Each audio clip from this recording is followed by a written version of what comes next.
My last football show before Christmas, last football guest of the pre-Christmas year I'm going to talk to is Mr. Graham Hunter. Hello. Joseph, I'll be your Mary. Hello, and Feliz Navidad to you, baby. You too. I'm not sure who Jesus is, but we'll press on for the time being. Yeah, I skipped that one deliberately. You're in Scotland, from Doha to Scotland. I am, thank the Lord, yeah, and 95, 96 degree temperature change. But it's good to be home, even though the vagaries of how my beloved Aberdeen playing right now is something that's going to deave me as much as having to be in Qatar for a World Cup, and that's saying something. Indeed. As an aside, do you come home with a thirst to dive straight back into football and watch more Scottish Premier League, La Liga? Give it to me, I don't want a break. You do. I sometimes feel a little bit different at the end of a long season, and you hit that, the summer period where you go, particularly if there's qualifying or there are finals in a summer, and it's felt like a draining, like mentally, physically, creatively, but it's felt like a draining summer, and you've put a lot of effort in and stress in, and if you feel you've invested a lot of all your professional skills, by the time the end of a tournament or the end of June comes, you think, lovely, yeah, some sort of break, just to fire the imagination again, just to not to switch off, but to recharge the batteries, to hit the gym, all that kind of rubbish. And it takes me literally about 7 days to go, what am I going to do? When is the football back on again? Can I see friendlies? Is it really true that there are matches in Norway and Finland right now? And at this moment, I didn't feel like that, needing to unplug or anything like that. By the time Spain were knocked out of the World Cup, I was sick to the back teeth of feeling as if a good project had gone a little bit sour. And yeah, getting back here to see Aberdeen, I didn't manage to see the Celtic game, but did manage to see the Rangers game. And now, right around the corner in Spain are matches on the 29th and the Cup and the Spanish Super Cup. January is going to be, I think, a month like none of us have ever seen before. Right. That's fine. I haven't even given too much thought to it all, so we'll watch it unfold. So, at every turn for the last 12 years, both in the way this World Cup was bought and, I suppose, sold, by extension, bought and sold, and then all the build-up and all the needless awfulness in the interim, I'm starting to question karma, because Qatar, FIFA here, landed just about the best World Cup I can remember in a very long time. Yeah, I bitterly resent the fact that that's true. I don't wish to be repetitive, but I have truths that I am willing to stick to. In that, I'd been to Qatar twice before the World Cup, both to work with Xavi, and one of the things he said resonated with me strongly. He wasn't defending, because I wasn't attacking him for taking their money or being an ambassador. I was asking him, how is it possible that he could feel not only satisfied in Qatar, beyond the fact that he was doing good coaching work, but happy.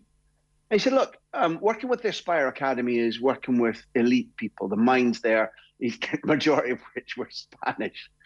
But he said, one of the things I'm doing is that outside my coaching and outside the fact that I've got a young, baby in the house and it's a brilliant family time, I'm coming back here for extra. So working with kids from the community in Doha, they don't have to be Qataris. But he said there's a big obesity problem. And it's fantastic that you can run coaching courses. And I developed my coaching skills and my English, whereas people who are not going to come anywhere near professional football can learn the value of teamwork, of coordination, of getting fit, about diet, stuff like that. And that's fine. In general, he felt that developing the quality of the leagues in Qatar was something that was noticeably happening. And that just like the parabola with the MLS, where for a while the MLS went to hire pros who were not looking for a holiday, but they were generally 36, 37, and they went to stroke the ball around rather than to be running around the pitches all over North America, and rather than understanding that they were going to be on 4 or 5 hour flights and training camps all the time. They kind of thought this is a nice cherry on the icing. Qatar was that for a while, and it no longer is that. I don't resent the vast majority of people who live in that country, because the vast majority of them are from India or Pakistan or Bangladesh or a rainbow assortment of nations around the world. And I'm perfectly happy that football blesses that country or other parts of the region with all the benefits that we know that it's got, and that they can dream and they can have magic, but not the way the thing was stolen, not the way that the World Cup was bought. It wasn't right that the World Cup was there. And now, as you point out, tournament-wise, you stated it slightly differently than I feel that you saw it as the best tournament you could remember. Fine, okay. I think there's very little doubt that few of us, I never saw the Miracle of Bern. Few of us can remember a single better World Cup game than the final. Never mind, is it the best final in our living memory, which it most categorically was. Yeah. The fact that those people who brought the World Cup to that country in the manner they did, and then immediately switched it from a summer tournament to a winter tournament, the fact that our professional players who don't just earn you and me a living, but like the dreams of people that are off the ball listeners, all across Europe, no matter who you support, if they were a World Cup player, they're going to be doubly burdened. If they're just a player who's had to compete in the Champions League and had to finish in November 6th instead of December 6th, people are being, footballers and coaches and physios, it doesn't matter who in the industry, are being asked to do more than they should be. They're being pushed, they're being squeezed, they're being treated like, commodities and nothing else, simply so that this rogue World Cup could be shifted from summer to winter. It was disgraceful. And you're right. And yet, kismet, whatever it was, fate. They got the. It'll be called that Qatar final. That final forever, evermore, Joe. It doesn't seem right. Mm. As a matter of interest, because I mean you're such a football lover and you've seen more than me. What would you regard as the best World Cup on a footballing level that you've seen? Well, because I went there and lived it, I thought 82 was just extraordinary. I spent a month in the country, the way in which an emerging nation, which had been a dictatorship only 6 years before, came to terms with vast influxes of people.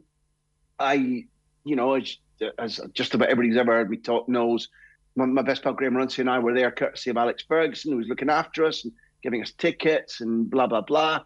Joe Jordan and Gordon McQueen, when Scotland were knocked out, stayed on in the Costa del Sol with their wives. And because Joe was so linked to AC Milan, Gordon McQueen and Joe Jordan got tickets for the final, which was Italy-West Germany. And they watched it. Italy won. They went out on the lash that night. They were traveling back to the Costa del Sol from Madrid airport. And they were nursing hangovers. And Joe was lying on a bench in the bottom floor of Barajas Airport. And a partially made bit of the first floor gave way when a little toddler who was about 3 was wandering around, came through the barriers, dropped down and literally dropped onto Joe's belly. And that saved his life. That will stay with me. That anecdote from Joe Jordan will stay with me forever. The 82 World Cup for me also provided stuff that's lasted us, since then, as burnishing image of the way that football should be played by Rossi, by that Italy-Brazil match, the way that the disgusting Schumacher attack on Battistone in the semi-final, Tresor's goal in the heat of Seville, plus, Tardelli, and the way in which the Italians stripped West Germany down it. I'll never forget that tournament. I'll never forget Scotland's part in it. You see England's goal in Bilbao against France replayed time and time again. It was flawed if you listen back to what was going on behind the scenes, but that would have been just about my benchmark, apart from having worked at 2010. And when you go cheek by jowl with a squad who win it, that's a life-changing experience. But that's a slightly different question you asked about the tournament. So for my taste, it was 82 to beat. On Spain, so because life is life and you can't watch every game, I missed their exit. But here is what every single person who loves football and who I see and I've talked to football has told me about that game. And you can give me the veracity test.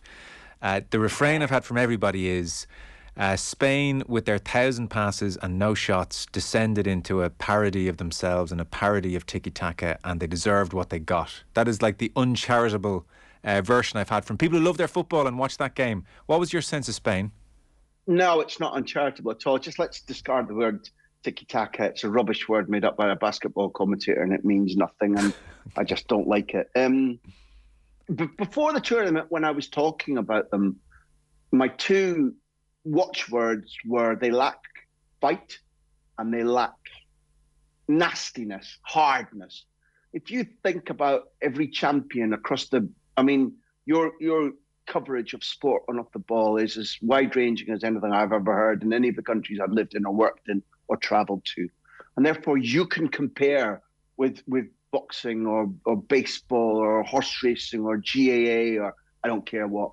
And there's brutal, hard, sometimes nastiness in most champions and certainly most groups who need to be a champion. And Spain, from the outset, didn't have that yet. It might come, but that was a problem. And so was the bite, that decisive ability to smash an opponent, whether you're doing well, whether you're doing badly, whether they give you a gap or they don't give you a gap. Spain missed that. Now, when you miss that in any sport, when you have a blunt edge, it doesn't matter about all the other things you do brilliantly, that will eventually ruin you. Yeah. And therefore, I don't agree with it being a parody of themselves, apart from how a gifted wordsmith might want to describe them. But they weren't doing it to. It's brilliant to make 1,000 passes in a game and not score. They just didn't have the outlet, the movement, and the daring to say, "There's a killer pass." And if you go back and look at 2010 when they won the World Cup, never mind 12 and 8 when they won the Euros, they hit the post and then converted. When a penalty was saved, it didn't slap them in the face. They lost the first game, and they subsequently told stories of needing brown trousers on the way to the Honduras game, Joe. Honduras, because they had none of them ever felt so nervous in their life, yet they won it. David Villa was provoked by, I'm sorry, I forget the Honduras player who was at Celtic at the time, and stamped on his foot, and the referee missed it. On and on, and Paraguay get a penalty, and Big Pipi Reina jumps up and says to Iker, "I know, I've played this, it's going that way." Iker dives that way, blah, blah. Spain had none of those things, neither the destiny will fall our way, or it's our turn, or we know how to take destiny into our own hands and open Morocco up, even though there seems no way through. There seemed no way through against Portugal. There seemed no way through against Paraguay in the games that cost Spain most when they lifted the tournament. And therefore, it magnified the fact that Ansu Fati wasn't yet back on form and Luis Enrique didn't trust him. It was vital that Mikel Oyarzabal, and this might sound like Martian tongue to you, because Mikel Oyarzabal is not regarded as one of Europe's greats. But if you look at his distribution against the European champions in the Nations League semi-final, Italy that had beaten Spain only a couple of months before, the fact that he sets up 2 goals for Ferran Torres, and then the final against the world champions, France, in the San Siro last November, Oyarzabal is the one who scores. He wasn't fit. He wasn't able. His knee ligament injury ruled him out. Little things like Gerard Moreno, a guy that, okay, Luis Enrique doesn't love him, but during Villarreal's run to Europa League, lifting the title, the way in which he played against Chelsea in Belfast in the Super Cup, the fact that he was part of a squad that took Villarreal last season to the Champions League semi-final, again, not available. These things begin to give you that death by 1,000 cuts feeling. And therefore, the Morocco game, where it was frustrating, deeply frustrating, and they didn't threaten Bono nearly enough. And then the penalties were, I mean, did you see the penalties when Japan went out against Croatia? Yeah. Where if you saw that, you'll understand what I mean, that there were a couple of takers there where the ball barely reached the line. You're like, how is that feasible? And then Busquets did the same. So, Joe, where I'll argue, although you haven't put them in the doc, I know you haven't yet, where I will argue is that there's not a massive amount wrong with Spanish international football when, over the last 2 years, they've inflicted Die Mannschafts, Germany's record defeat by any opponent, 6-0. They've reached the final of the Nations League, the semi-final of the Europa League. They've won silver at the Olympics, and they've qualified for this season's Final Four in the Nations League again. The World Cup was a disastrous letdown. And to go from the exuberance of really slapping Costa Rica about and then playing quite well against Germany and then the gas going out of them altogether, that tells you a lot about character and mentality. And there are a lot of footballers in that squad who didn't punch their weight, but who can do, who will do again. And in my opinion, with the new coach, I don't think it's far off evens that Spain win the Nations League in June in Holland. And with certain changes, players promoted, players who should have been there, Zubimendi, Merino, Ceballos, Ansu Fati fit again, Oyarzabal back in the squad.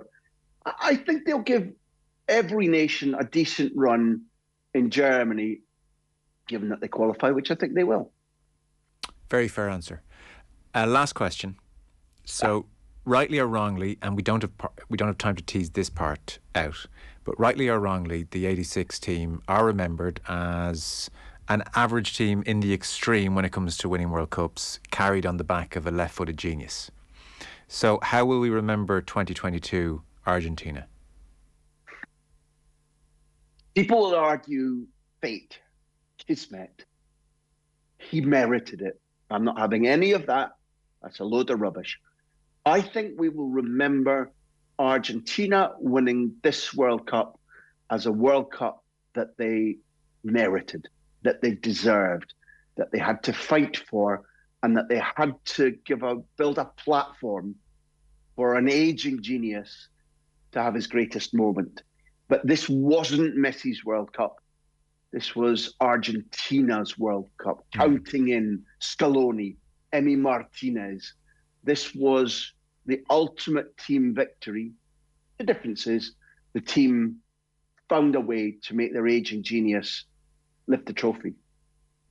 Yes, I think that's very fair. Yeah. Whereas Mexico was the genius dragging the others along a touch more, a good deal more. I know. I mean, we haven't got time, and I'm a reactionary. I hate it when people say, in comparison, Maradona, Messi throughout the last since 2003, 4, since we've been talking about Maradona won it on his own. Did he?